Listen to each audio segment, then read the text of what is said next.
Well, hello everyone. This is Stavros Yiannouka, the Chief Executive of WISE, welcoming you to a live Facebook edition of the WISE Words podcast. Our guest today is Aparna Ramanathan, who is the founder and CEO of AskMyClass, focusing on accessible mental health support. Before starting this company, Aparna worked for 11 years as a medical doctor in Australia.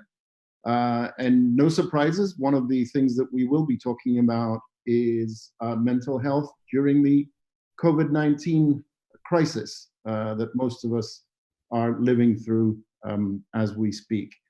Aparna, let me just start by welcoming you to the Wise Words podcast and just asking you to briefly introduce yourself to our audience. Great, thank you. Thank you for having me. As you'd mentioned, I'm a medical doctor and turned EdTech founder after I started putting mental health activities onto Alexa for families and then later for the classroom.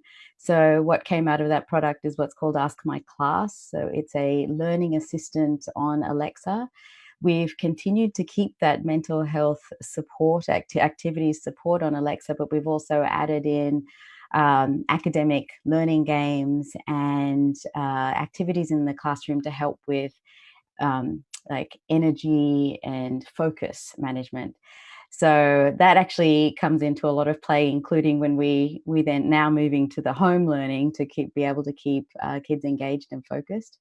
And so with the school-wide shutdown that we're experiencing almost around the world now, we've actually created a home-based product called AskMyKid. And we're taking a slightly different approach there where we're creating voice channels on Alexa, and also you can be heard on the web, that have expert content by teachers. For example, you would have, for the older kids, a daily STEM challenge. And we're continuing the mental health support through those channels as well. So we'll have mindfulness channels, brain breaks channels, because we are now having kids sitting in front of screens for longer periods of time than they used to. So there's the range of channels that we've put on there, and we've added a feature where children can hear their teachers' voices as recorded voice messages that teachers can send either to the whole class or to individual students. Because one of the things we're finding is that with that lack of classroom contact, hearing the teacher's voice, even if it's asynchronous, has been a huge part of helping to calm kids' anxieties around these really unusual times that we're in. And if you don't mind me asking, what prompted you to sort of focus on mental health specifically as an area for education? So I've always had an interest in mental health, even during my medical training. But one of the things I've learned is that a child won't learn anything until they feel like they're in a safe space to learn.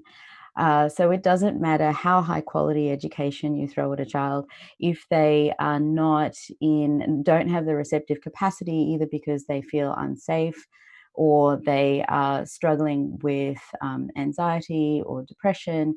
Those are the factors that come first. And one of the things I'm finding really interesting at the moment is there has been a lot of tragedy that has come out of what's happening with the worldwide pandemic. But one of the silver linings that I'm seeing is that there is a shift, as particularly a lot of teachers are finding, that there is a shift now where we're really truly considering the whole child. Because the very first question that's on parents and teachers' minds first thing in the morning is, how are they feeling? How are they doing? Do they feel in a space that they are, do they need to talk through any issues first before we're actually trying to teach them things? And so that's actually been a really positive shift that's come out of what's going on now. And so that's just an example of why I've always had this interest in mental health and an interest in bringing that to the forefront in education.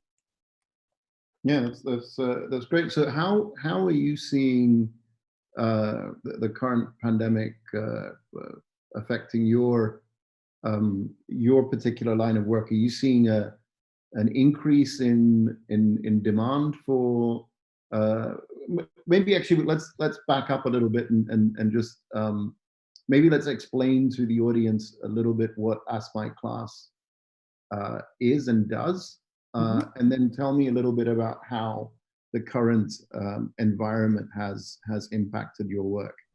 Sure. So AskMyClass, they are audio activities that are available on tab through the Alexa smart speaker. So I'll give you an example from that last bucket I was talking about with energy and focus management. Mm-hmm. So for example, when children come back in from recess, it takes an average of 6 minutes for kids to get refocused and ready to learn. That doesn't sound like a long time, but in an elementary classroom, you can have up to 17 moments of transition like that. So that's a lot of wasted learning minutes. So instead, a teacher can turn to their Alexa speaker and say, ask my class to calm down, and it'll play a 2-minute guided audio activity. It's follow along. It involves like kinesthetic movement and then breathing and calming. It's done in 2 minutes. And so it has the kids settled 3 times faster.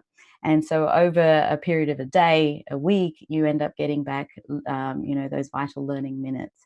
So that's an example of some of the activities that we have on AskMyClass. We also have like social emotional activities to help children to work through social skills scenarios, practice focus techniques with mindfulness.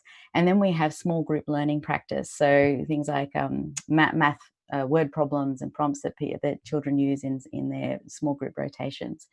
So that's the classroom product. And obviously, with the school-wide closures, there is now having to be a change in the way we think about this product through Alexa. Luckily, actually, there is in the US about 150 million households with Alexa smart speakers. That are, for the most part, these smart speakers are just being used for asking the weather and, playing some music. But they could be an excellent source of screen-free learning. And that's why we decided to create these expert content channels from teachers that allows for children to ask for, say, a challenge question of the day, or indeed continue that social emotional learning through focus activities like mindfulness and continuing the social skills. We have one called Big Conversations that helps a parent through scaffolded questions have a conversation with their child about what's happening at the moment. So that's how we've had to pivot and iterate, but in a way, I think it can still be used in a positive way to, again, I think a big emphasis is on screen free, because a lot of parents are finding that just of necessity, a lot of the materials that have been delivered are coming through a computer screen. I've seen it in my own kids. I have a middle schooler and high schooler, and they don't have the same amount of physical activity going on, even between block periods. They would normally be standing up, walking, going up and down stairs. That's not happening at the moment. And so when you can introduce other forms of learning that can be asynchronous or that can be delivered through audio, that could greatly facilitate just a different learning modality and style that helps with that. To keep them engaged. So say a little bit about why you from your perspective, you've emphasized screen-free a couple of times, and we've had conversations on this podcast where we've had experts that have pointed out that too much time on screens isn't always conducive to learning. Say a little bit about what what prompted you to go down the path of audio, as opposed to screen-based teaching assistants. There was a couple of reasons why we decided to go down the path of audio learning, and particularly through interactive voice assistants. Having said that, we know that not everyone has an Alexa, so we do actually still offer the audio on a web page. But what's important is we keep the web page as simple as possible, almost like the Google homepage, so that it really still becomes about the audio experience and not about looking at a screen. Yeah. But I think I first started to think about this when we got our first Amazon Echo speaker about 5 years ago. For me, it was just something cool that we were just going to experiment with. I'd never thought that I was going to develop anything on it. But what I found was it was this incredibly new way of bringing technology into our household. We suddenly had this device that was truly communal. So most people will have their smartphone, their iPad, and it's very one-to-one. This was something truly communal, like a television. Um, and we were playing interactive games around it. And it could sit, we didn't even have it in the center of the room, for example. It sat on the on a kitchen cabinet, but we were able to have fun and do things together as a family using the interactive voice technology device. And as a mother, I found that fascinating. And as a doctor, I really appreciated the fact that there is a way of interacting that didn't involve us sitting in front of a screen. The other thing is that it's really it's hands-free is the other part of it. So besides being screen-free and hands-free, I found for, say if you're a mother of young children, you often have your hands full. The other place where you have your hands full is in our teachers in the classroom. And so for them to be able to request things on command from wherever they are in a room, and I think that delivers an enormous amount of power. So I focus in on basically screen-free, but also I like the hands-free component, and I like the component of it of being able to be like an enabling tool that actually facilitates collaboration and eye contact, as opposed to taking it away when you're both looking at an iPad together. So yeah. No, that's really interesting. And most of your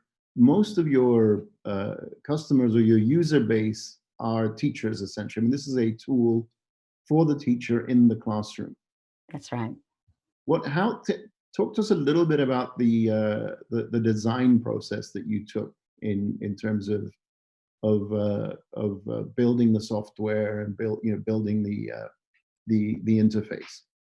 Yes, it was a really interesting process, actually, because like I said, when these devices first came out, they're consumer devices that were intended for a household. And even within a household, if you start to ask for the device for something like the weather, and someone walks into the room in mid-conversation with someone else, it often disrupts the speaker from hearing the question. And I thought, how on earth would this work in a classroom? It's a much noisier environment. There are multiple kids. There's so many distractions. So we actually, initially, it was in that completely curiosity mindset of, would this even work? So when we first started, we tweeted out to one of the big ed tech conferences called ISTE here, tweeted out, if we were to build something on Alexa for the classroom, would you be willing to pilot it? And from that, we got 60 responses. Like, yeah, we'll give it a go. So the first step was just to figure out, is this technology going to be viable in this sort of background noise environment? And we spent a good part of a few months, so we spent a few months developing a baseline product, and then released it into 20 classrooms and just, figured out what was going to work and what wasn't. And truly, it was quite interesting to see how teachers made it work.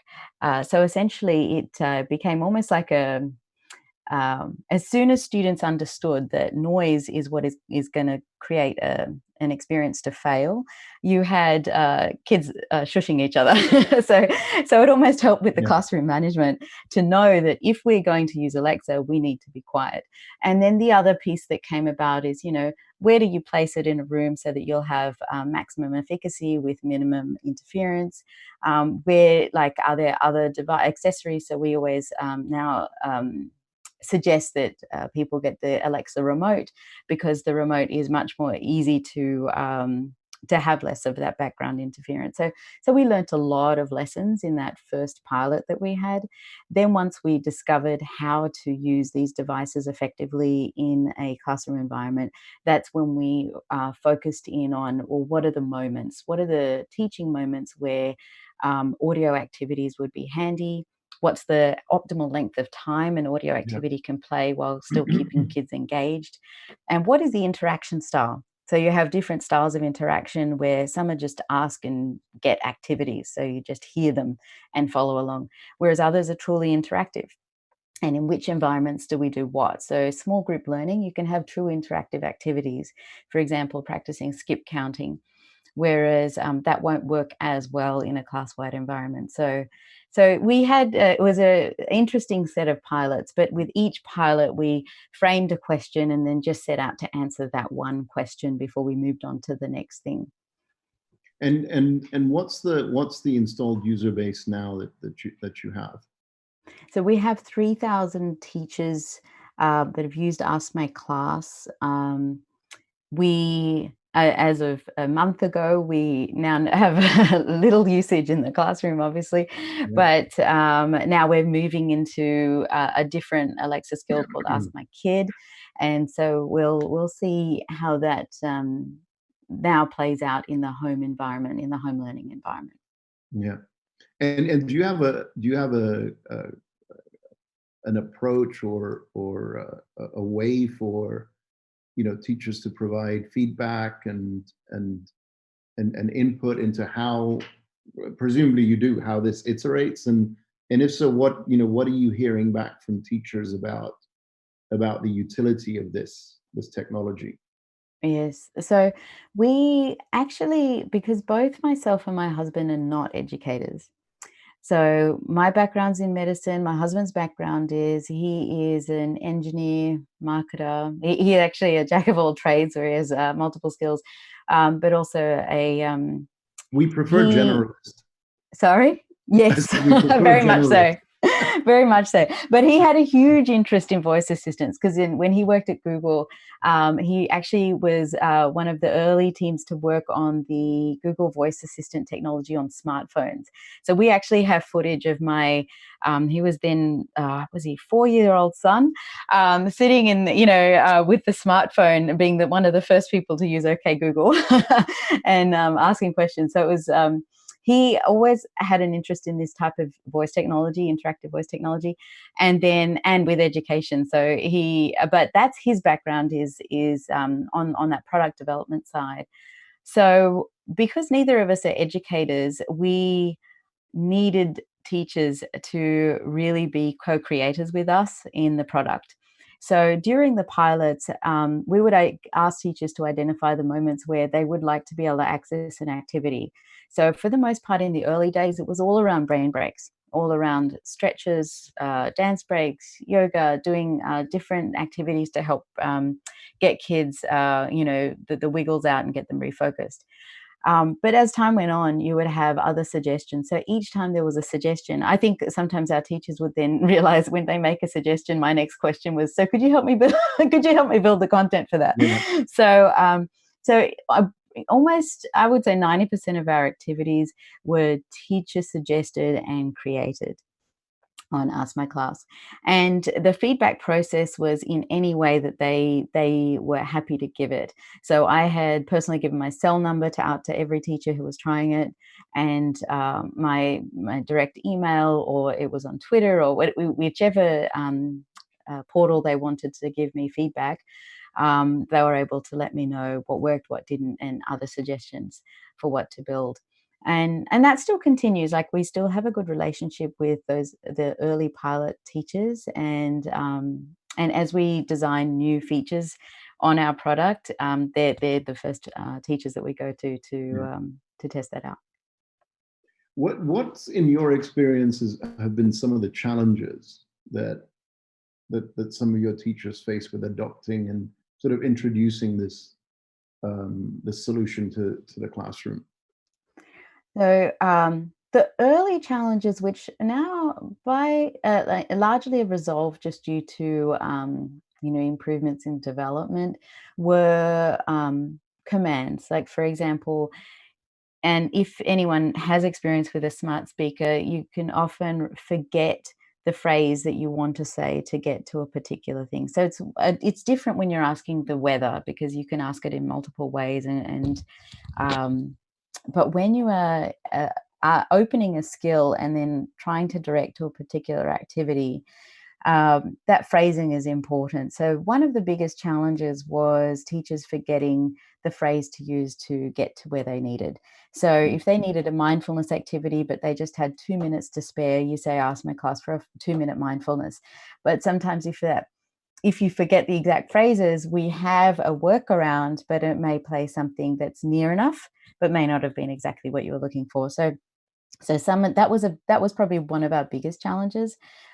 Failure rate was another one. So we initially had like a 10% failure rate, which was very high, because if you have kindergarten kids sitting in front of you, they'll only let you fail once before you lose the class. Yeah. So it was very important to get that right. So we now have crowd. Yeah, that's right. Terrifying. So we now have like a 1% failure rate. And the reason we were able to do that is by adding as many ways as possible for our software to hear the different variations of question and be able to identify the activity you want and need. The other thing is access to the activity. So a classroom can be a hectic and noisy environment. Where could you get that list of phrases? We used to have them all online, all on a web page, and we realized, no, we can't expect a teacher to go to the website. So we then made like printable phrase cards, because having something physically in front of you is much easier to get to. So they were some of the initial barriers and challenges. And then obviously there was the challenge around privacy, which was, we're entering a technology where people were concerned about devices that were listening devices in a classroom. And we spent a lot of time working around and coming up with guidelines for how to use these devices safely, how to educate teachers on managing their data and how to delete that data, and also things like the suggestion of using the Echo remotes, which is where you can keep the device on mute so that it picks up no background noise and it only gets what you say into the remote. So they were probably our two earliest challenges, and the privacy challenges continue as it's a healthy debate around that. Yeah. And I suspect there'll be a lot more debate around privacy and technology in general during remote learning times as well, because we're now using software that's in kids' bedrooms, and not just audio, it's visual. So Yeah. I suspect that there'll be some continuing healthy debates on that. Yeah. And what, I mean, maybe this is, feel free not to answer this question if you don't want to, but what prompted you to pick Alexa and Amazon as opposed to Google or another platform? Yeah, no, that's a great question. Solution? Yeah, that's a great question, actually, because we first started developing in 2017, July 2017. And at that time, the Alexa platform was the platform that had the availability for third-party developers to build an app. Okay. Google hadn't yet released that ability. Yeah. There was one other trend that was happening in the United States, which is a little different to worldwide, I think. And that was that the market share of Alexa devices compared to Google Home at that time, it was much higher for Alexa. So when teachers were and quite frequently it was that they were being gifted these devices at Christmas time, or they were, there were large push sales and they were very cheap. And so we just found that there was just a greater market share of Alexa devices. So that, coupled with the ability to develop on it, is why we went first to Alexa. There was one other thing that I love is, I'll show you on this device actually. On here, you can see it's a red ring, which indicates it's muted. This mute button that you just press on and off, it's hard muted. So it's a physical button. So you can't override that with a software. setting or through any other way, you have to physically unmute it. So that was actually that's going back to that privacy issue, where it was nice to have that feature that could allay a lot of fears as to, well, because now this is just a speaker. This is just a speaker. I can still put things like, connect it to Bluetooth, or I can use the remote, still use it, but it is just a speaker. It's not got any of the listening capability. Yeah. No, very, very interesting. Yeah, obviously, as the technology gets smarter, presumably you're thinking ahead about what more you can do with it. What are some ideas that you're working on now? If you can share those with us. Yeah. So and actually it's kind of been accelerated forward because of our thinking of as we've been moving into the home space, what do we want to do with this technology? So we'd had this as sort of, the eventual goal, but we've brought it forward. And that was in essence of where do these devices fit as a learning assistant, as a true learning assistant? So in the classroom, there's a tendency to use it to enable a better classroom flow or management, or, to fill dead minutes. But we're leaving a lot on the table there. There's a much greater potential here.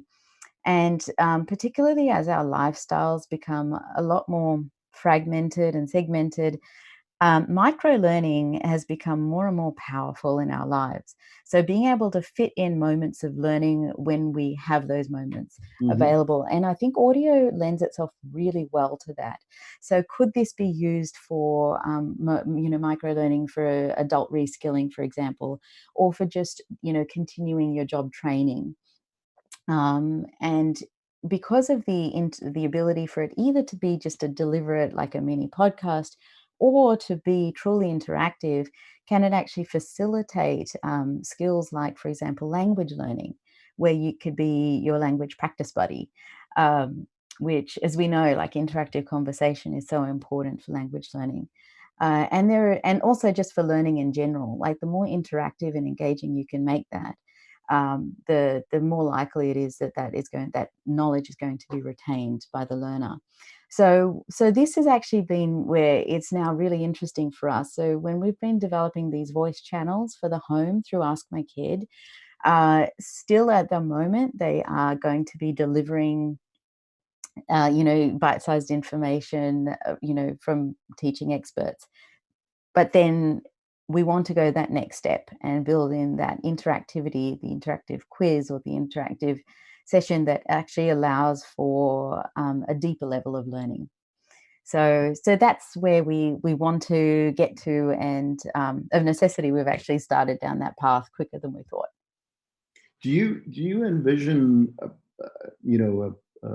future where programs like yours running on Alexa or on the platforms could even replace some of what teachers are doing? I know this is probably not something you'd want to necessarily promote, given that your user base are teachers. But there is a feeling in some quarters that these technologies may replace teachers at some point in the future. What's your take on that? Yeah, I think it's like where all technology fits in our lives. It's to augment rather than to replace. So a common issue that I find teachers have is they are always short on time. So in a classroom setting where you have 20 different students at 20 different levels of learning, and teachers find that they would love to be able to replicate themselves to be able to work with all the kids, but it's just not physically possible. So in that way, could these devices be part of helping to differentiate the learning, helping a teacher be in more than two places at one time? So I don't see, and I see it a lot, even in the model of where I'm seeing with remote learning with my kids.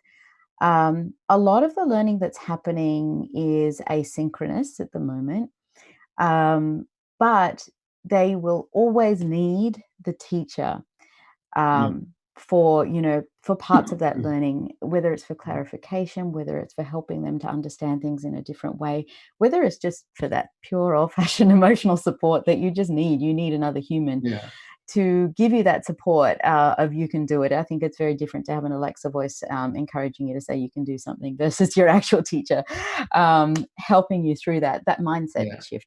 So I don't think there's ever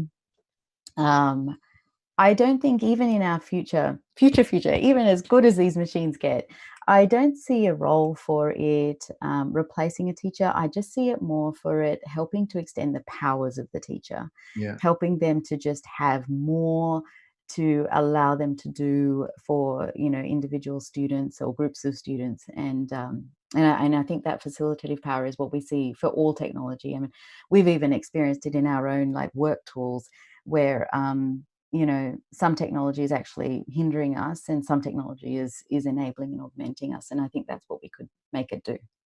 Yep. If we, no, thanks for that. I mean, I'm inclined to agree. And in fact, well, it's been a few years now when we put this question to my son. I mean, he's 19 now, but this was probably 5-6 years ago. And we asked him what his thoughts were about possibility of technology replacing teachers, and he said, "Look, I don't see it happening because yes, technology can teach you things, but it can never inspire you in a way that a good teacher can." And so yes, unless in a very distant future we have we have AI that can perfectly mimic human beings, then that ability to connect emotionally, to inspire, to support is something that's for the moment at least uniquely human quality that's still very, very important. And just on that, if we can, if I can ask you maybe to put your MD hat on, what are your thoughts about how how teachers, parents who are now having to be teachers, how can they deal with with providing some of that emotional support and inspiration in what must be quite a challenging environment at the moment? Yes, yeah, I agree. I think it's challenging as well for different parents in different ways. So I think part of what's happening with remote learning is the economic divide is making things, amplifying the extent to which there can be such inequality in our system. Yeah.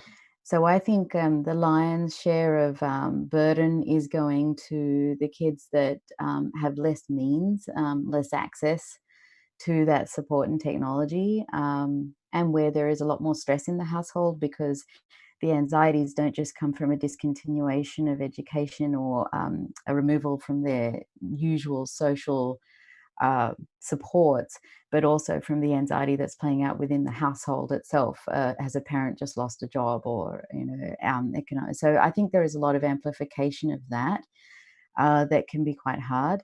There's also like a divide in terms of the age group for of the children that are at home learning. So I'm fortunate. I have 2 kids that are independent learners because of their age. They're 13 and 15. I have a lot of friends though who have children that are, in kindergarten and up to 8th grade, and there's much less independence there, and so they do feel like they are taking on homeschooling as well as their regular work, and so that's an enormous stress and burden on them. But there is also a different way of thinking about it. There is, like I was saying, a mindset shift that can occur as well, where suddenly it's less about the subjects and the subject content and more about the whole child. Mm-hmm. And there's also there's evidence as well that you will see, like my son, he'll get his work done and submit it. But then he spent time on a software where he's creating a 3D donut. with this, and he is in the flow. You can see he's been working on this for hours. He's getting it just right on this software. And I said to him, it doesn't have any colors yet. He goes, no, that's materials. That comes later, Mum. He's going to continue working on it today. So there is another element where we can see that there is a lot more passion-driven learning happening as well. But like I said, you need the means to do it. Yeah, and absolutely. I can see there is a definite economic divide that's happening, that's magnified. It's always been there. It's just amplified right now.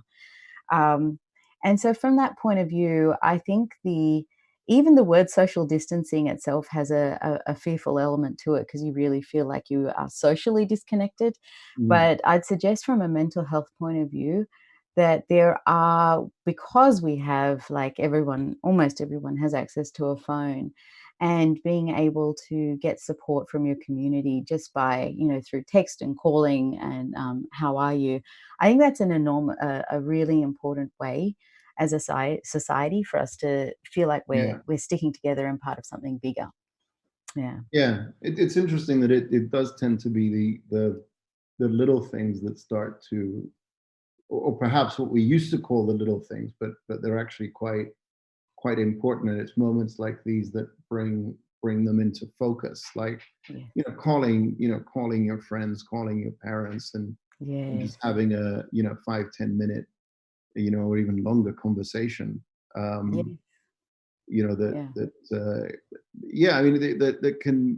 can mean that physical distancing is obviously necessary at the moment, but it needn't translate to social distancing, in the sense that we can still be social. Yes. Leveraging these tools that we have at our disposal. I totally agree. And we've also dumped a lot of the traditional sources of our stress and realized that they weren't that important to begin with. So here they've cancelled the SATs. I think they're still deciding on whether or not they're cancelling finals in my kids' schools, but I know other schools have cancelled finals. So it's quite funny to see the things that would normally take up the lion's share of our mind space, or for our kids' mind space, are just, they're gone. Yeah, no, and I just on that, what do you see as? I mean, do you see this? I mean, obviously things are being cancelled now, or postponed, or rescheduled. But do you see this as having potentially longer term ramifications on how we think about education? When we come out of this, in other words, are we just going to go back to business as usual, or do you see long term? I will optimistically hope that there will be longer term changes, because I think that most people acknowledge that business as usual wasn't working particularly well for a lot of people. There was still a lot of stress on students. There was a lot of, like, for example, teachers suddenly free of teaching to the test, even though they're now doing remote or distance learning. That itself can be a nice shift for a teacher to actually be able to create lessons around the material they want to create them around, and not because they're doing it to prepare the students for a test. So I see that there is a lot of potential for improvements in education, and it would be sad for us to go back to normal as it was previously and not take away important lessons from this. And including things like, what are the different styles of learning that we could now enact as a result of doing this sort of experiment? Yeah. Where can asynchronous learning continue to play a role? Because, and I know there have been forays into this for years now, like through things like the flipped classroom, but it's just interesting because we're in a time where we really genuinely can experiment with how to learn and how to engage students in a different way. That it would be a nice legacy from these moments of stress and this difficult time, but to be able to bring that forward and actually improve our education system. So yeah, I can see that there would be, if we, the reason I'd written a blog post about ahead of remote learning is because I see that moving forward, this could be used in other ways besides the way that we're just doing it now. So, for example, we have there is a forward-thinking district in Wisconsin called the Neenah School District, and they a year ago started putting distance learning plans in place because of snow days. Mm. So, what happens Yeah. with normally, the Northeast Corridor with snow days, the first few snow days are just great because they're days off, but after 5 snow days, they start to eat into their summer break. Because they're counted as absent days, and you need to make those up. So they Yeah. started actually implementing distance learning plans because they didn't want to have to eat into summer break. And so these sort of remote learning and distance learning plans can actually be used for many other reasons. Mm. For even example, like in my state in California, that we've had 2 consecutive terrible fire seasons that Yeah. have caused discontinuation of learning for a lot of schools that are in those regions, and um, and so we can carry this forward. The things that we learn now, and if we learn them and keep passing those lessons between each other, I think that there can be a lot can be gained for education in Yeah. general moving forward. Well, I mean, just at a minimum, I would think, and my own just very sort of anecdotal and random survey of educational institutions suggests that institutions that had embedded, distance learning or flipped classroom learning into their curriculum have done a much better job transitioning quickly, Yes.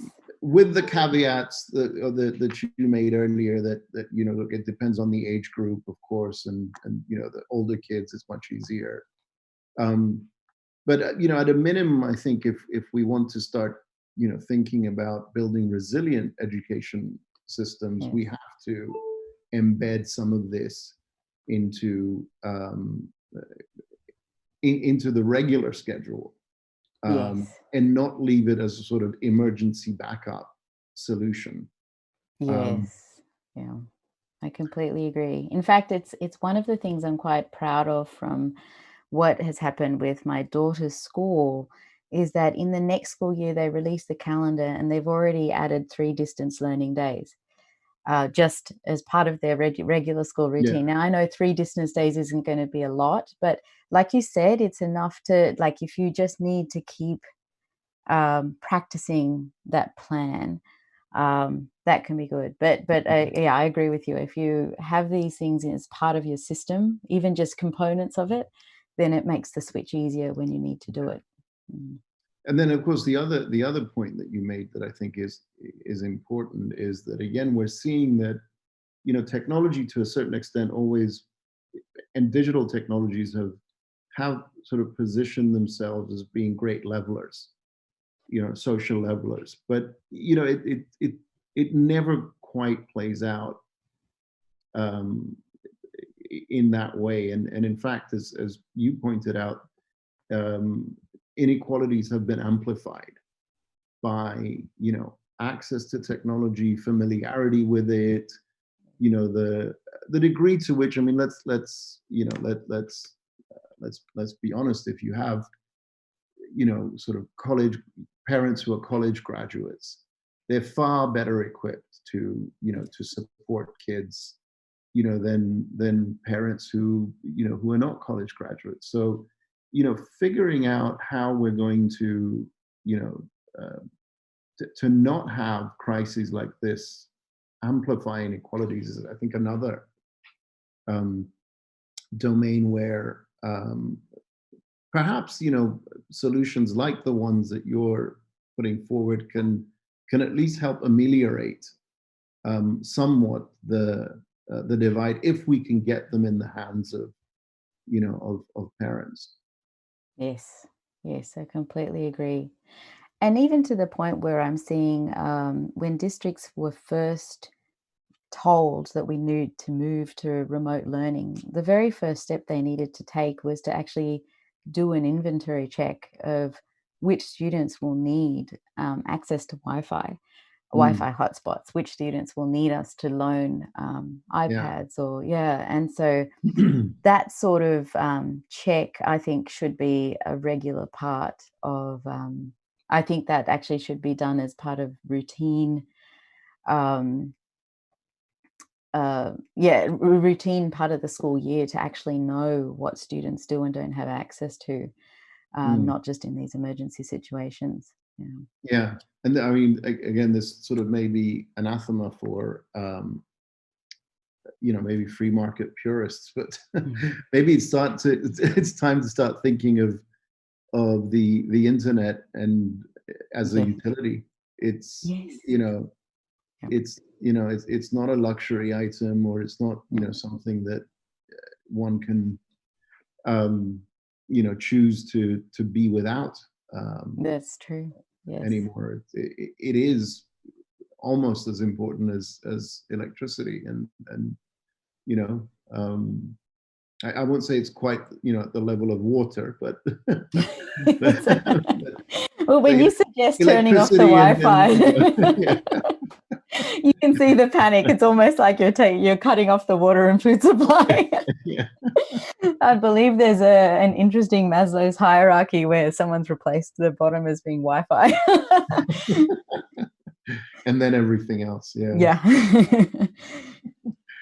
Great. Well, Aparna, thank you so much for joining us on Wise Words. Before we close off, tell our listeners how they can find out more about your work, and how can they get their hands on Ask My Kids and Ask My Class. Yes, absolutely. So so at the moment, it's askmykid.com is the home-based product that we're creating, with the teacher content channels and the ability for voice messages. So while I'm saying it's for teachers to use voice messages, parents can also do the same for their kids to set them up for the day. So that's another way to use it. So it's askmykid.com. And when we are back in the classroom, it's called goaskmyclass.com. So that's where to find the classroom product. And also a shout out to some of the companies that are in the WISE cohort that are doing some excellent things in this space for distance learning. Like, for example, Medics Academy doing a great job with online junior doctor training, and Teacherly for collaborative teacher lesson plans. So I think there's some really great resources out there that I know teachers are already probably feeling overwhelmed with what's being offered, but there's some really great things that other edtech companies are doing to help continue the learning. So we should have noted that actually you are part of the WISE Accelerator cohort for this this very, very challenging year. Yes. And we'll be testing some tech solutions as well for boot camps that we were planning to have in person, but we're having to adapt as well. I know, it's the entrepreneurial spirit all over. We have to adapt and survive. Great. Well, thank you again, Aparna, and stay well. Thank you. And thank you to everyone who tuned in on Facebook. Thank you. Thank you very much. It was nice to be talking with you today. Likewise.